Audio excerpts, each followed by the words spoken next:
आने जा रहे हैं M37 बैच की पानीवा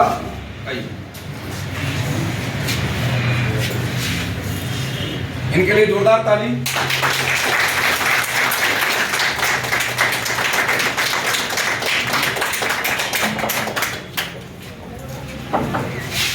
इनका नाम निभा कुमारी है। M37 बैच से शायद मैंने डाला भी था, फोटो से देखा होगा, ज्यादा पुराना बैच की नहीं समझ सकते। M37 बैच है। अब इनकी उपलब्धि कुछ खास है, इस कारण से मैंने स्पेशली बुलाया है। कॉल करके क्या पाइए और स्टूडेंट से मिलिए, थोड़ा इंस्पिरेशन मिले। सर्विस बैच में लेकर गए तो उस बैच में एक स्टूडेंट ने बोला कि हमारा तो अभी खाता भी नहीं खुला है। मतलब ये अभी तक 4 एग्जामिनेशन में बैठी है और चारों में क्वालिफाई। मैट्रिक लेवल पर MTS बैठी, उसमें क्वालिफाई की। SSC GD बैठी, उसमें क्वालिफाई की। इंटर लेवल में CHSL बैठी, उसमें क्वालिफाई की। ग्रेजुएशन लेवल CGL बैठी, उसमें क्वालिफाई की। सारा का मेंस तक कंप्लीट, ठीक है।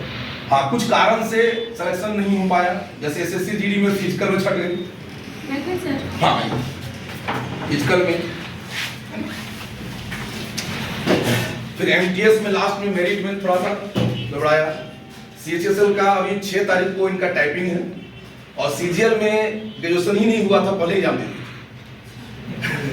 रिजल्ट आ गया, मेंस का कंप्लीट हो गया है। लेकिन वही है कि जो ग्रेजुएशन हुआ नहीं था, अब ग्रेजुएशन अभी हाल में कंप्लीट हुआ है और उसमें जो नियम था उसके हिसाब से मार्च अप्रैल तक में आपका रिजल्ट आना था, एग्जामिनेशन हो जाना था, और इससे एग्जामिनेशन ही हुआ जून जुलाई।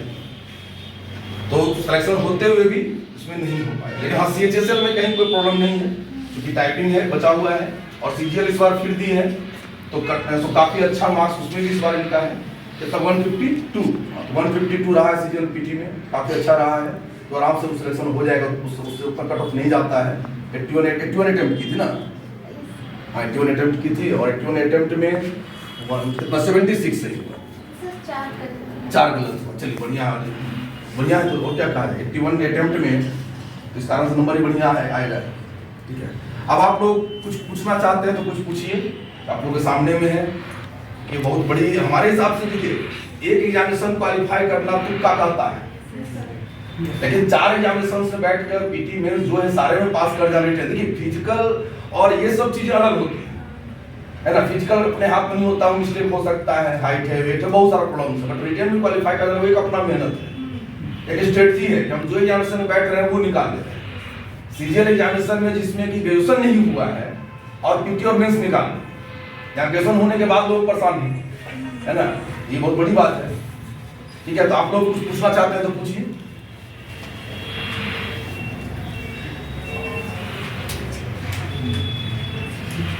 पूछिए तब तो समझ में आपको आएगा। स्टडी प्लान पूछना चाहेंगे, कैसे करोगे हाँ, सबसे पहले तो पढ़ना बहुत ज़रूरी है, पढ़ाई को टाइम देना पड़ेगा। तो मेरा ये रहा है कि हम शुरू से 8 घंटा से ज़्यादा, मतलब 8 घंटा लगभग मान सकते हैं कि 8 घंटा पढ़ाई हम करते थे। उससे ज़्यादा हो जाता था, उससे कम नहीं होता था। हाँ, कभी कभार मिस हो जाता है, क्योंकि अब रोज़ पूरा 8 घंटा पढ़ना हो नहीं पाएगा, तो कभी कभार मिस हो जाता है। पर 8 घंटा कोशिश करते थे कि पढ़ें।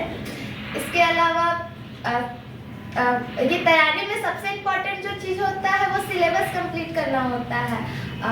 हम खुद जब बैच में थे तो बहुत सारे लोग, हम लोग का जब क्लास ख़त्म होने को था, सिलेबस ख़त्म होने को था, उस समय तक आधा से ज़्यादा क्लास खाली हो गया था। तो स्टूडेंट में ये प्रॉब्लम होता है कि वो लोग सिलेबस ही पूरा कंप्लीट नहीं कर पाते, तो एग्ज़ाम कहाँ से निकलेगा। तो तैयारी में सबसे इम्पोर्टेंट होता है सबसे पहले सिलेबस कंप्लीट करना। दूसरा होता है, जब सिलेबस कंप्लीट हो जाए तो उससे भी ज़्यादा इम्पोर्टेंट होता है बहुत सारा प्रैक्टिस करना। तो मेरा जब सिलेबस कंप्लीट हुआ था 2021 में हम ज्वाइन किए थे, तो दिसंबर तक मेरा कंप्लीट हो गया था। तो मेरे पास टाइम था, तो खूब सारा प्रैक्टिस किए। प्रैक्टिस करने के बाद एग्ज़ाम से पहले हम बहुत सारा मॉक टेस्ट भी दिए थे। और मॉक टेस्ट जो है वो हम लोगों को प्रैक्टिस से ये होता है कि हम लोग क्वेश्चन बना सकते हैं, हम लोगों को सारा चीज़ का प्रैक्टिस हो जाता है कैसे जल्दी जल्दी क्वेश्चन को बनाना है। पर मॉक टेस्ट से हम लोगों को ये पता चलता है कि एग्जाम में जाके हम लोगों को कैसे परफॉर्म करना है, क्योंकि वहाँ पर रीजनिंग, मैथ, इंग्लिश, ये सारा सब्जेक्ट होता है और उसमें टाइम भी बहुत कम होता है। तो ऐसे में बहुत ज़रूरी हो जाता है ये चीज़ कि हम लोग टाइम मैनेजमेंट कैसे करें। तो ये चीज़ हम लोग मॉक के थ्रू कर सकते हैं। तो हम मॉक भी बहुत सारा दिए थे, तो इस वजह से निकला है। और सिंसियरली पढ़ाई करना चाहिए, मतलब ऐसा नहीं कि आज खूब 8 घंटा 10 घंटा पढ़ लिए हैं, कल भी पढ़ लिए, उसके बाद एक सप्ताह गुम हो गए पढ़ाई से, तो ऐसा नहीं होगा। जो कंसिस्टेंसी होता है वो बहुत ज़रूरी होता है पढ़ाई में, रेगुलर पढ़ाई करना पड़ेगा। हो सकता है कि एक दिन आप पढ़े हो तो बहुत कुछ आप जान लिए हो, उस दिन बहुत अच्छा लगा पढ़ाई करने पर, कभी कभी ऐसा भी लगेगा कि पढ़ाई करने से कोई फ़ायदा नहीं हो रहा है। मतलब होता है ना, फेसबुक व्हाट्सएप में सबका स्टेटस सब देख कर लगता है कि ये लोग कितना अच्छा लाइफ जी रहा है, और हम लोग क्या बेवकूफ़ जैसे बुक में घुसे हुए पढ़ रहे हैं। तो ये सब देखकर थोड़ा सा लगता है कि बेकार कर रहे हैं, पर उस चीज़ को इग्नोर करते हुए पढ़ाई करते रहना है, हमेशा पढ़ाई करते रहना है, तो सिलेक्शन ज़रूर होगा सबका। जो मेहनत करेगा उसका सिलेक्शन ज़रूर होगा। और कुछ कोई सब्जेक्ट रिगार्डिंग पर्टिकुलर सब्जेक्ट में कहीं कुछ?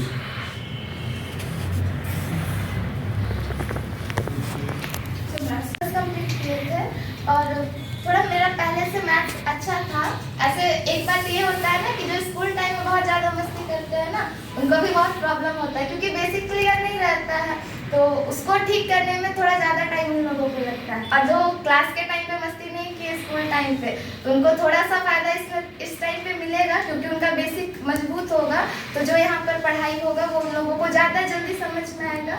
तो सिलेबस यहाँ से कंप्लीट करने के बाद नोट्स को रिवीजन करना, प्रीवियस ईयर बनाना, प्रीवियस ईयर में जो भी क्वेश्चन आए वो सारे क्वेश्चन को प्रैक्टिस करते रहना, जो चैप्टर में ज़्यादा दिक्कत है उसको ज़्यादा टाइम देना।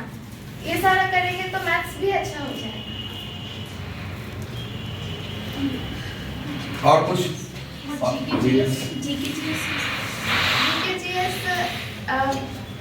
हम आर्ट्स बैकग्राउंड से हैं, तो मेरा थोड़ा सा जीएस पहले से थोड़ा सा अच्छा है, हिस्ट्री, ज्योग्राफी, पॉलिटी, इकोनॉमिक्स। तो जैसे हम एसएससी का एग्ज़ाम दिए हैं तो उसमें जो स्टैटिक पोर्शन होता है वो ज़्यादा आता है। और जैसे अभी जीके मेंस में भी आ गया, लेकिन पहले जब जीके होता था तो सिर्फ पीटी में होता था, तो जीके में उतना ज़्यादा मतलब पढ़े हैं, ऐसा नहीं बात है कि नहीं पढ़े हैं। ग्रेजुएशन 12th में बहुत पढ़े हैं, लेकिन जब इधर तैयारी करना स्टार्ट किए थे तो हम उतना जीके पर ध्यान नहीं दिए। हाँ, साइंस पढ़ाई हुआ था यहाँ पर, तो साइंस यहाँ से किए थे, और हाँ पॉलिटी भी यहाँ से पढ़ाई हुआ था। तो मतलब जीके मेरा पहले से थोड़ा ठीक था, तो उसका फ़ायदा हुआ है। कैसे इम्प्रूव करना है?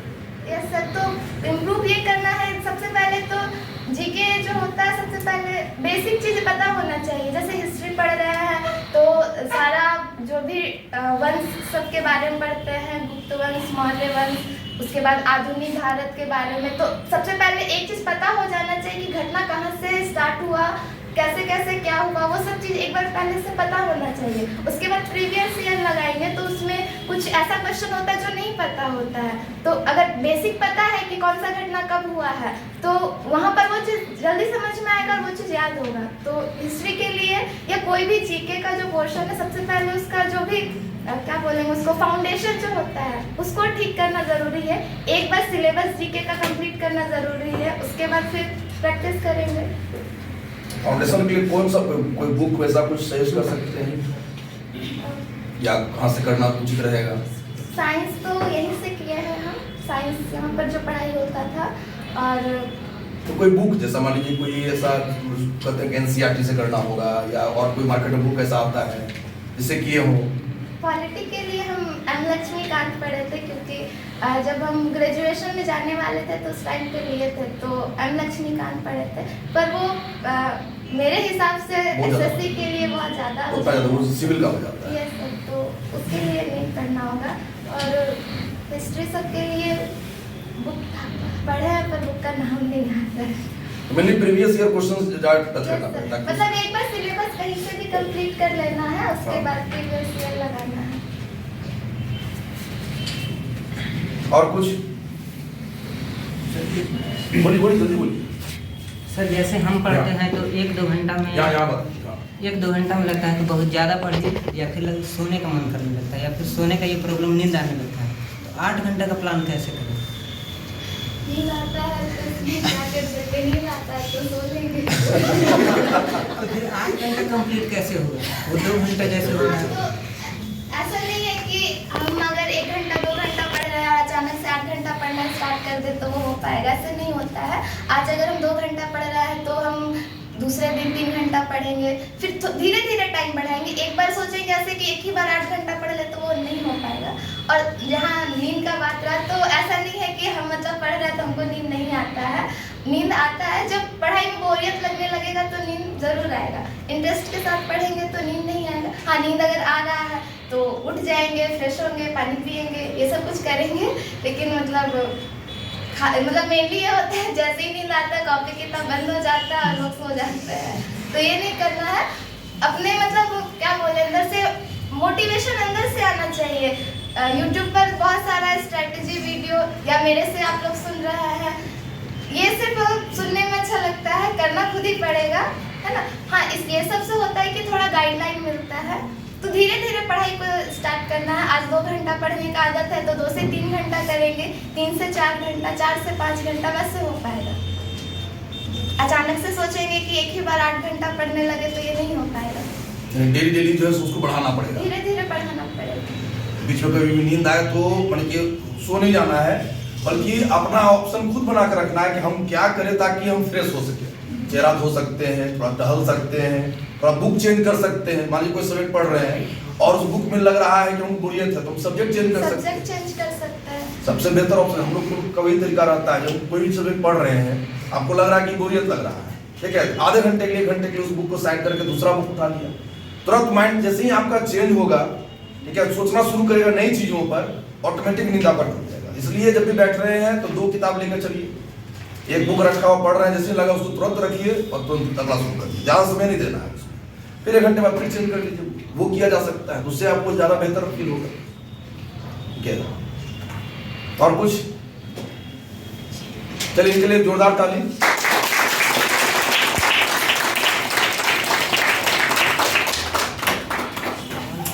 आइए।